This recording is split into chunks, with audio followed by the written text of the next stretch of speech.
जरी मनी आती आणावे तरी संताया भजावे सर्वस्वी ब्रह्मानंदं परम सुखदं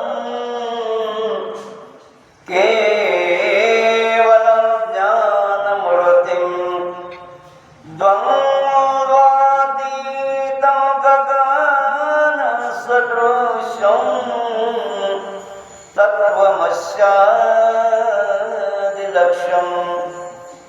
एकं नित्यं विमलं अचलं सर्वविसाक्षिभूतं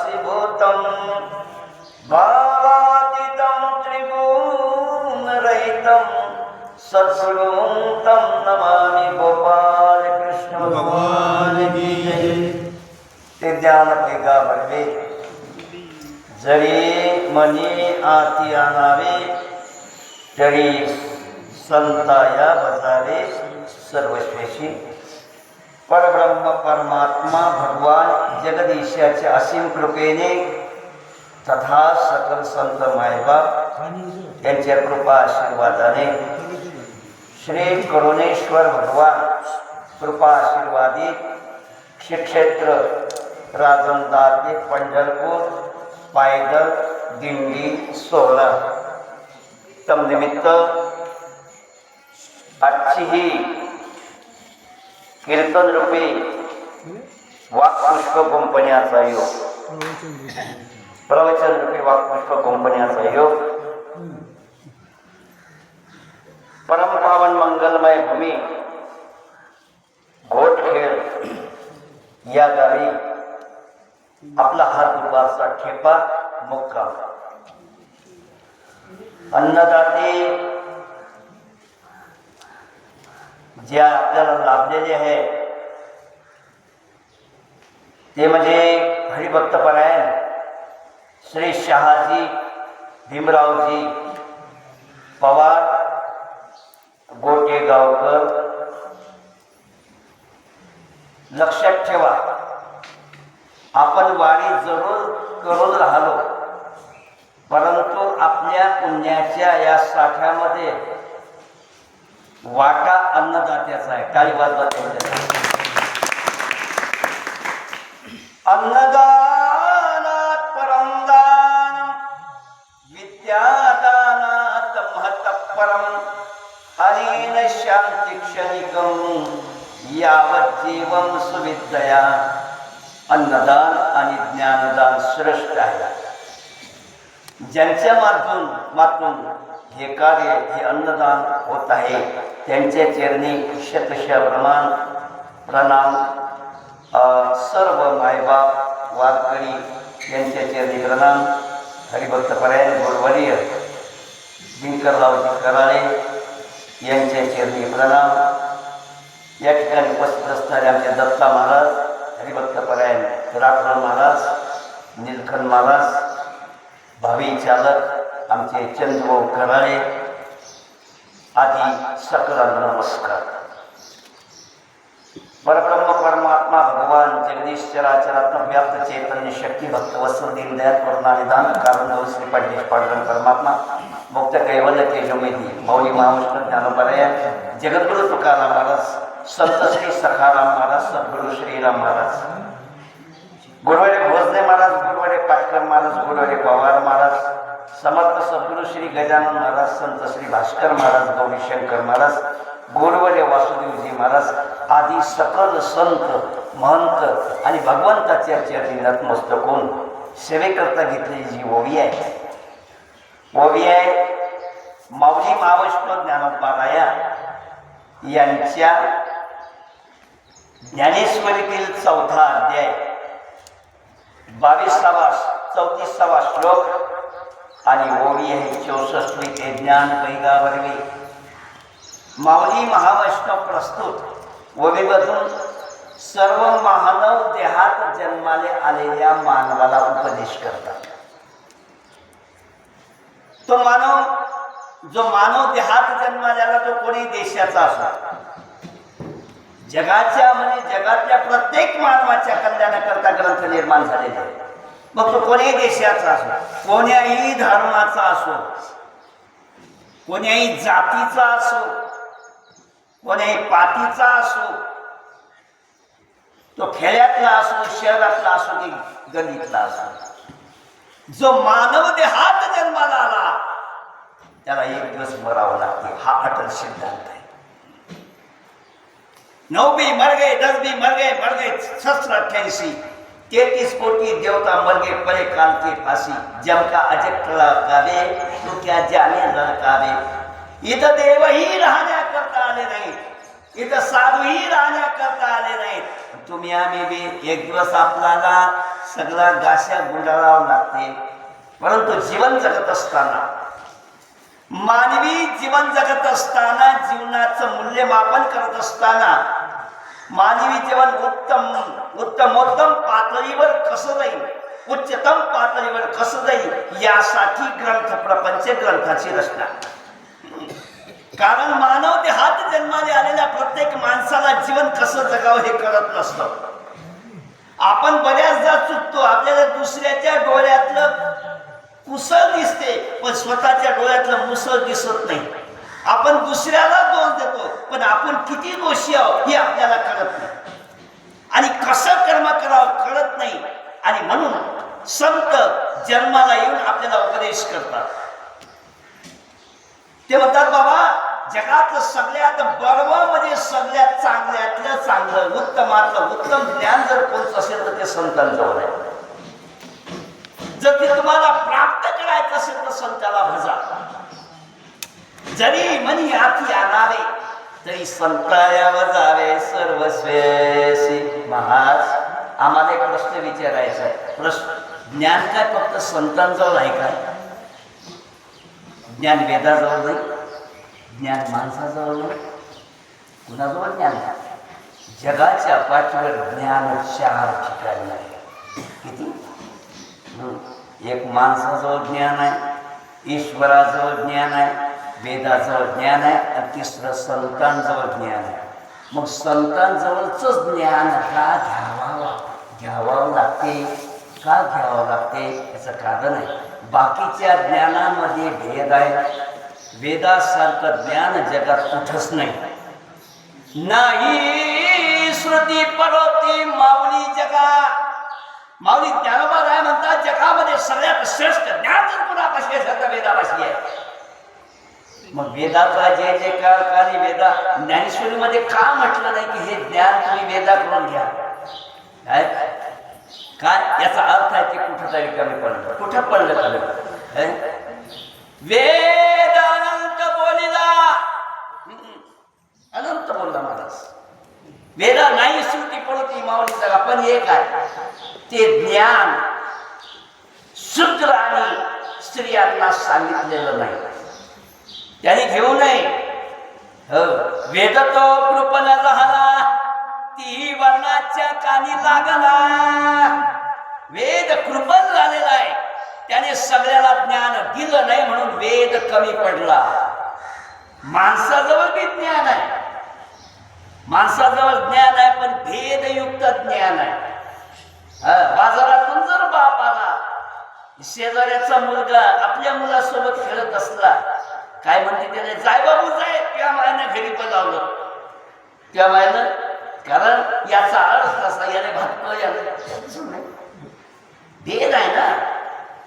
आणि हे भेदयुक्त ज्ञान असल्यामुळे मला सांगा, द्रोणाचार्याजवळ ज्ञान नव्हतं काय? अरे प्रत्यक्ष भगवंताचा अवतार म्हणजे परशुराम भगवान दिसलं का कधी मंदिर त्यांचं? का नाही? राम आणि कृष्णाचं मंदिर का आहे? परशुरामाचं मंदिर का नाही? नृष्य भगवंताचं मंदिर आहे, परशुरामाचं का नाही? कारण त्यांच्याजवळ जे ज्ञान होतं ब्रह्मास्त्राचं ते ब्राह्मणाशिवाय कोणाला दिलं नाही. त्यांनी भेद पाळला आणि भेदयुक्त जिथं ज्ञान आहे जगामध्ये त्याची किंमत नाही. माझा पुष्कळपणा करतात. भेदयुक्त ज्ञान. द्रोणाचार्याजवळ ज्ञान होतं धनुर्विद्येचं. आणि एकलव्य घेण्याकरता गेला. वास्तविक पाहता एकलव्य त्याच्याजवळ गेला नाही. त्याचा पुतळा बांधून काय गुरुस्फूर्ती म्हणून, गुरु कसं मारू कसं म्हणून महान झाला तो. पण याने अंगठा मागून घेतला की डबल बाण चालवू नको, आणि म्हणून त्याचा जय जयकार नाही. भेदयुक्त ज्ञान आहे. तिसरं ज्ञान ईश्वराजवळ आहे. पण ईश्वराजवळ ज्ञान आहे भगवंताच्या अस्तित्वात. जेणे हे विश्व निर्मिले वर्षी देवास संस्थापिले, एकविस स्वर्गाने धरिले सत्ता मात्रे आपुलिया. ज्या भगवंताने संपूर्ण विश्व निर्माण केलं, या विश्वातले माणसं लेकर आहेत ना. मग भगवंतानी सगळ्यांना ज्ञान न देता अर्जुनाला का दिलं? मी एक सांगतो, विचारतो चंद्रभाऊ, जर भगवंताने हेच ज्ञान दुर्योधनाला दिलं असतं तर युद्ध झालं असतं काय? तुम्ही मोठे काय? तुम्ही तर असे बसले जाणं भोगासचे पाहुणे. दुर्योधनाला जर ते ज्ञान दिलं असतं युद्ध झालं नसतं युद्ध. अरे पण भगवंतानी त्यांना न देता अर्जुनाला दिले. काय देत होता? आणि ज्ञान दिल्यानंतर जे न सांगे माता यशोदेशी, जे न सांगे पितया बलिभद्रासी, जे न सांगे भ्राता बलिभद्रासी, पितया वसुदेवासी, ते गुह्य अर्जुनेशी बोलस दे. इरम तू ते गुह्य ज्ञानम न भक्तायचे न तपस्यायचे कदाचन. मी त्यांना नाही सांगितलं, यायला नाही सांगितलं, फक्त तुला सांगितलं. काहून सांगितलं? देवापाशी भेद आहे. भक्ताला के पायापाशी दुर्जनाशी सौहरी. पण जगातले एकमेव संत आहे त्यांच्याजवळ भेद नाही. कोणी त्यांचा उद्धार करण्याची पावर संतात आहे. तिची जयावरी झळके की हा पद्मत्व माथा पालखे, तो जीवची पडी तुके महेशी. आणि नजर जरी साधूची पडली तरी महान ज्ञान त्याच्यापासून लागते, एवढी पावर नजरेमध्ये आहे. संतांजवळ ज्ञान आहे, आणि म्हणून संतांजवळचं ज्ञान घ्या म्हणा. गाव महाराज कोण आहे? ते ज्ञान संतांजवळ आहे, पण जगातल्या काही लोकांजवळ ज्ञान देता येत नाही. काही लोकांना ज्ञान देता येत नाही. राठोड महाराज, जर मूळ अतिशहाणा, जर कोण आहे, जर म्हणजे बुद्धिहीन, एवढी माझी हाऊस ऑफ डेविल, खाली दिमाग भूताचं घर. कोणाचं आहे? हेड्याचं. काय म्हणतात त्याला? रेडा, म्हशीचे सुपुत्र. आपला बुद्ध्यांक 120 cc आहे. किती आहे? आणि रेड्यांचा बुद्ध्यांक ओनली 10 cc. किती? 6 to 10 cc. त्याची ज्ञानग्राह्यता एकदम लूज आहे. आपल्या मुलाचं वजन आहे 1.5 किलो मेंदूचं, मुलाच्या मेंदूचं, आणि रेड्याच्या मुलाचं मेंदू वजन आहे फक्त 10 ग्रॅम किंवा 100 ग्रॅम. त्याच्यामुळे त्याच्यामध्ये ज्ञानग्राह्यता नाही. त्याला ज्ञान देता येईल का? देता येते ना महाराज. रेड्या मग वेद बोलविला, गर्भ द्विजाचा हरविला, शांती रूपी प्रगटला ज्ञानोगम साधकाचा बदलू शरीरी. अरे निर्बुद्ध असलेला हा जो रेडा आहे, त्याला हेही समजत की आपली माय आहे की मालक आहे. ते रेड्याने सोडल्या बरोबर ते पहिले मालकाने घोस मारते.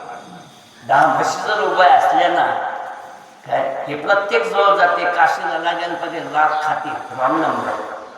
जे लाभ मारणार तो रॉईट नंबर हे का नाही. एवढे निर्बुद्ध, कुठं काय वागावं, कसं वागावं याचं भान नाही आहे. म्हणून जगामध्ये अपकीर्ती होती. आपण वाढीत चाललो, याचं तर भान ठेवा. कसं वागावं, that's an all for living. अरे वारीमध्ये केवळ देवाची भेट नाहीये. वारीमध्ये केवळ भगवंता देवदेव करणे नाही, भगवंताचं नामस्मरण नाही. वारी म्हणजे आचारसंहिता. वारीमध्ये काय? जीवनाला वळण लावण्याकरता वारी आहे. ज्ञान प्राप्त करण्याकरता वारी आहे. शरीराला हे जे आपण तकलीफ देऊन राहिलो ना, वारी करून राहिलो, ही वारी शरीराला कणखर बनवण्यासाठी आहे. कशासाठी आहे? कणखर बनवण्यासाठी आहे. कोणतीही परिस्थिती आली तरी हा देह त्याला कोण दिला गेला पाहिजे यासाठी वाली आहे. कसं वाटतात कोणी काही म्हणत नाही. अरे आपण आपल्याला कळत पाहिजे. तो रेड्या अरे संताच्या संधी रेगा बोलू लागला. आपण पंढरपूरच्या वारीमध्ये नवही घेतोय. सगळ्या भाकर कथा चालतात. दुसरं काही मध्ये नवऱ्यानं मारलं माय शेजारी आत्या बाई ह्या गोष्टी सगळ्या जपतात. आणि गाणी कोणची बोला अरे अरे किंवा तू या माझं म्हण घेतला मोबाईल रिकामा आहे का तुमचा मोबाईल दुसरी म्हणून काय चला का प्रसंग आला. ते पैठणचे ब्राह्मण वृंदावन आले. त्याचंही नाव लेडा आहे, तुझंही नाव आहे. त्याचं लेड्याचं नाव ज्ञानेश्वर आहे, तुझंही नाव ज्ञानेश्वर आहे. तो काय होईल ज्ञानराशी. तेव्हा ज्ञानवराचा तोही माझा आत्मा वेगळी कामा तयार असे. तोही माझा आत्मा आहे. आत्मा म्हणून तुला ज्ञाने तुला जर वेद यायला येते का म्हणजे काही हरकत नाही. काय अरे वेदाचा अर्थ करता झाला पशु. कशाच्या कृपेने संतांच्या कृपेने. आणि म्हणून ज्ञानवराचा ते ज्ञान पैगावर जरी मनी आती आला नाही तरी संथाया भजावे सर्वस्व. चला जड दुसरा मूळ जे मूळ जड जड कोण आहे. दगड आहे. कोण आहे. दगड आहे ना. दगडाला राम राम केला तो राम राम करीन काय. त्याच्यामध्ये ज्ञान ग्राह्यता आहे काय. नाही ना. त्याच्यामध्ये ज्ञान ग्राह्यता नाही. तो चालू शकत नाही, बोलू शकत नाही. पण ज्ञानोबरायची कृपा झाली तर everything is possible, nothing is impossible. या जगाला शक्य काही नाही आहे. चालविले जड भिंती हरणे सांग याची भ्रांती. मोक्ष मार्गीचा सांगाती ज्ञानोबा माझा. साधकाचा माय बाप दरुशे हरेता.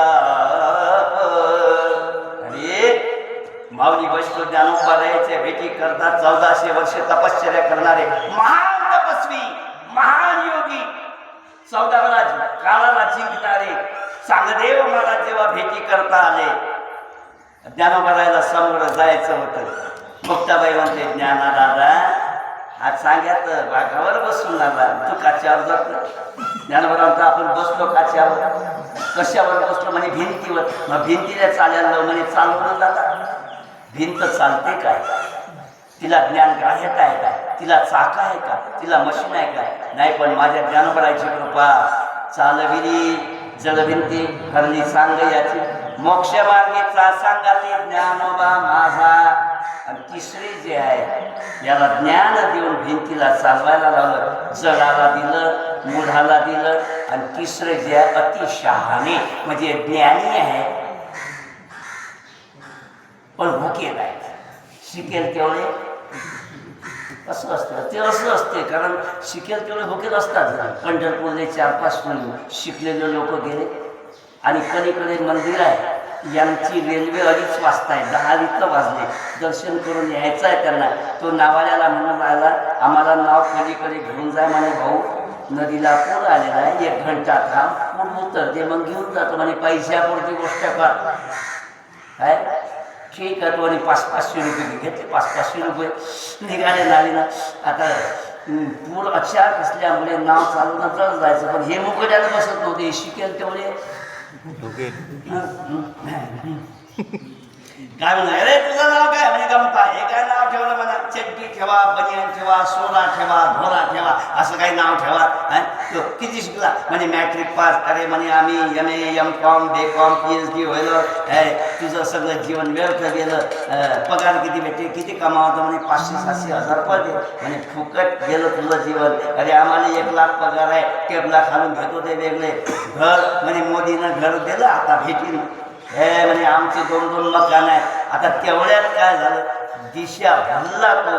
आणि दिशा तो ते नाव दगडाला लागली. दगडाला छिद्र पडलं. त्या छिद्रातून पाणी आत जाऊ लागलं. आणि हा आता त्या साहेबांची फिरकी घेऊन झाला. पगार किती आहे तुम्हाला.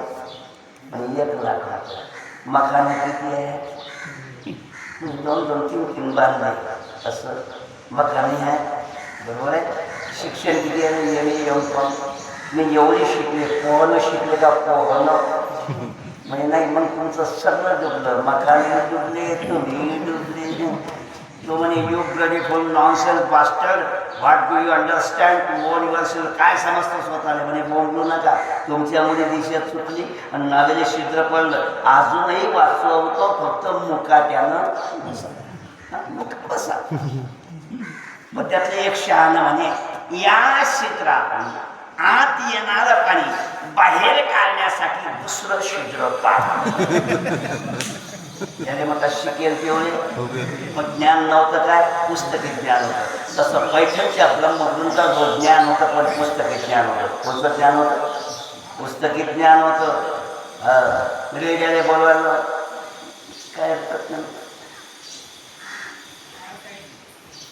ज्ञानोबाने रेडा बोलावला त्यांनी शुद्धीपत्र दिलं पण ज्ञानोबाची मिरवणूक काढली जे चतुर्वेदी आहेत त्रिवेदी आहेत द्विवेदी आहेत वैदिक आहे ज्यांचे 4 वेद पाठ आहेत त्याला चतुर्वेदी म्हणतात ज्यांचे 3 वेद पाठ आहे त्याला त्रिवेदी म्हणतात ज्यांचे 2 वेद पाठ आहे त्याला द्विवेदी म्हणतात ज्याचा एकच वेद पाठ आहे त्याला वैदिक म्हणतात त्यांनी खांदा घेतला त्यांच्या बायका ओवाळल्या घराच्या बाहेर बाप जन्मात निघाल्या नाही कारण स्टँडर्ड जीवन जगणाऱ्या बाया तेव्हा त्यांच्या आधी माझे पण पाय दिले चपला हाणून तुम्हाला बायको म्हणते का अरे एवढं करूनही शुद्धीपत्र देऊनही जेव्हा ज्यांच्याकडे मुक्कामी होते ते शंकर काय नलावडे शंकरप्पा नलावडे त्यांनी जेव्हा 100 ब्राह्मणाला जेवायला सांगितलं पितर पाठामध्ये तयार नव्हते आणि जेव्हा हे त्यांना येत नाही डोळ्यात सुरू आले नलावडेचे ज्ञानोबा म्हणतात आप्पा काय होतात आणि पितर पाठात ब्राह्मण भोज करत असतात ते ब्राह्मण येत नाही त्यांनी मला जाती बाहेर टाकलं असं ते नाही येतील तर त्याचे बाप येतील लिस्ट दाखवली म्हणत अमका नाम पितर तृप्त्यर्थ भोजनाते आगमनार्थ पाणी समर्पयामी जो अध्यक्ष आहे त्याचा बाप मेला होता 15 वर्ष झाले तो येऊन बसला वरून पितर जेवायला बोलावले कोणी बोलावले माझ्या ज्ञानोबारायने काय सांगू झालं मी ते ज्ञान वैगा बरे ते ज्ञान अमका नाम पितर तृप्त्यर्थ भोजनाते कम निमित्त हम आवाहन करीसे पाणी समर्पयाने सगळे जे पितर येऊन बसले त्यांनी काय पुरुष सुक्त चालू हा आवाज सावळीवर गेला सावळीचे ब्राह्मण म्हणून एकनाथ म्हणतो तुम्ही जाऊन पहा बरं कोणचे ब्राह्मण आले त्यांना सुद्धा आम्ही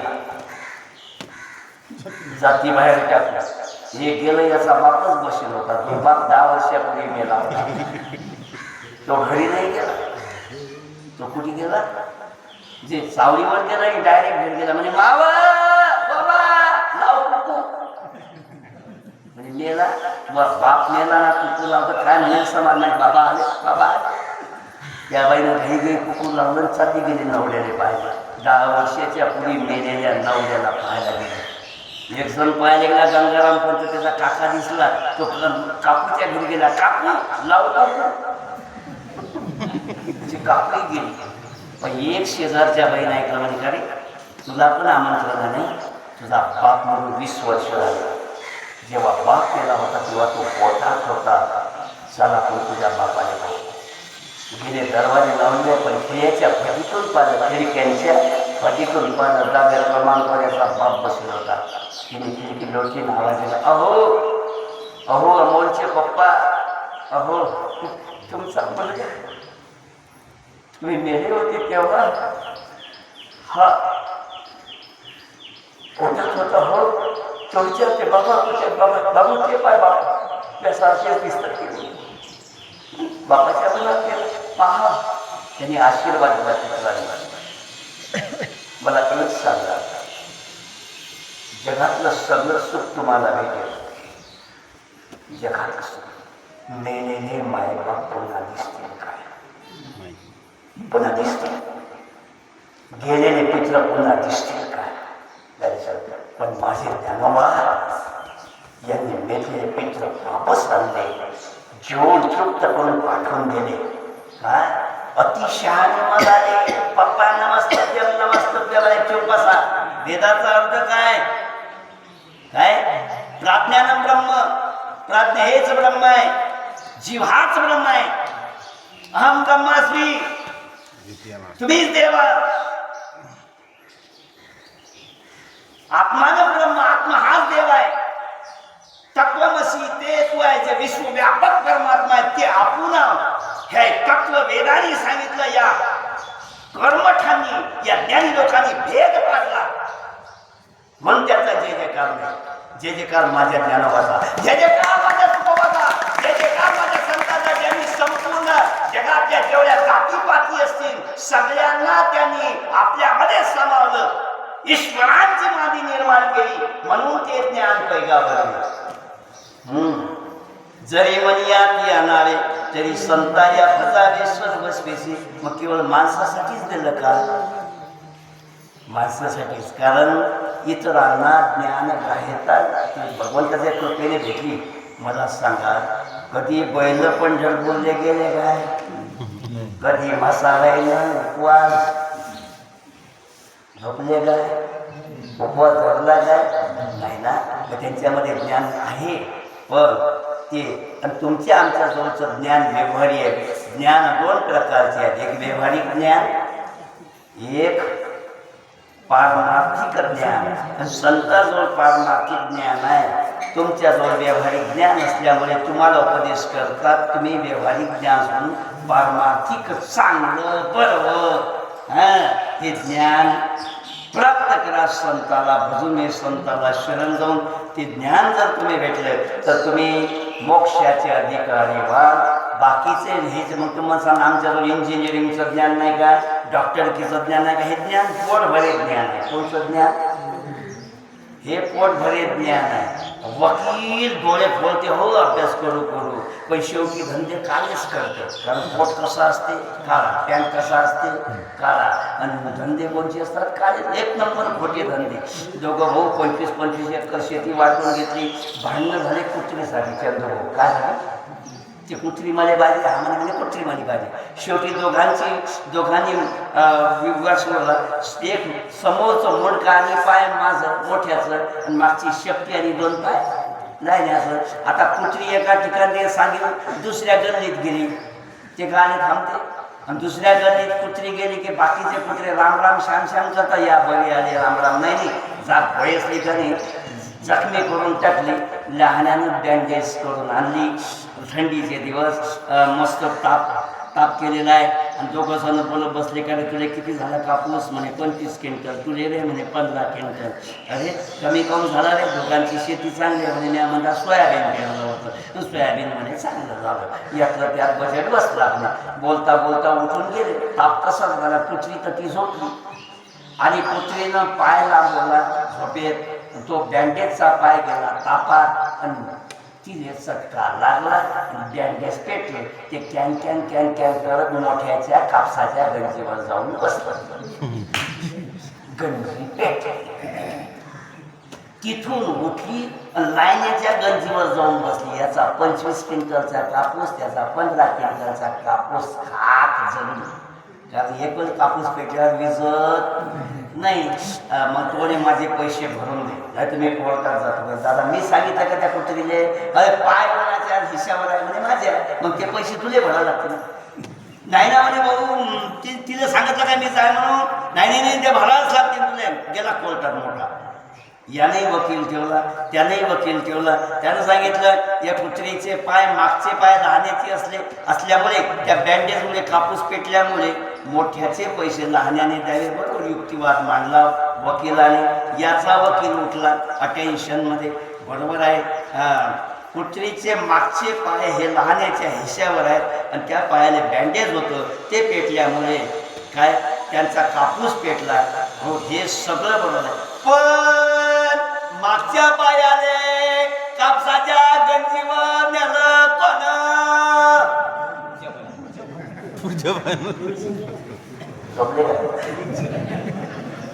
कोणा नेलं? वाघबुवा मारेवाडी. कोणा नेलं? हो म्हणा, येत तर नाही म्हणा. तुम्हाला तसं ओढा तरी मलाच भरावं लागतात का पैसे? मग मोठ्या पायाने पुढच्या पायाने गंजीवर नेलं त्याच्यामध्ये दोष पुढच्या पायाचा आहे. म्हणून पुढचा पाय ज्याचा आहे मोठ्याचा त्याने लहानाच्या 15 एकर क्विंटलच्या कापसाचे पैसे भरावे. किती खोटं काम आहे. चाललं कशामुळे? मागच्या पायाने पैसे कोणाला द्यावं लागले? म्हणा ना पुढच्या पायावाले. हे ज्ञान खोट आहे. या ज्ञानाने संपत्ती मिळेल, पैसा मिळेल, प्रतिष्ठा मिळेल, पण देव अनुभूती सुख जर पाहिजे असेल तर गुरुकाळे गुरुजीच्या वारीतच मिळेल. हे ते ज्ञान पैगा बनवे. इथं मोठमोठे महात्मे राठोड महाराज, दिलखन महाराज, दत्ता महाराज, मुरली महाराज काल गेले. कारण यांच्याजवळ जे काही आहे ते भगवंताच्या प्राप्तीचं ज्ञान आहे आणि त्यासाठी त्या संताला बजाव कुंडलिक वरदान पंढरीनाथ भगवान की जय. ज्ञानेश्वर महाराज, करुणेश्वर भगवान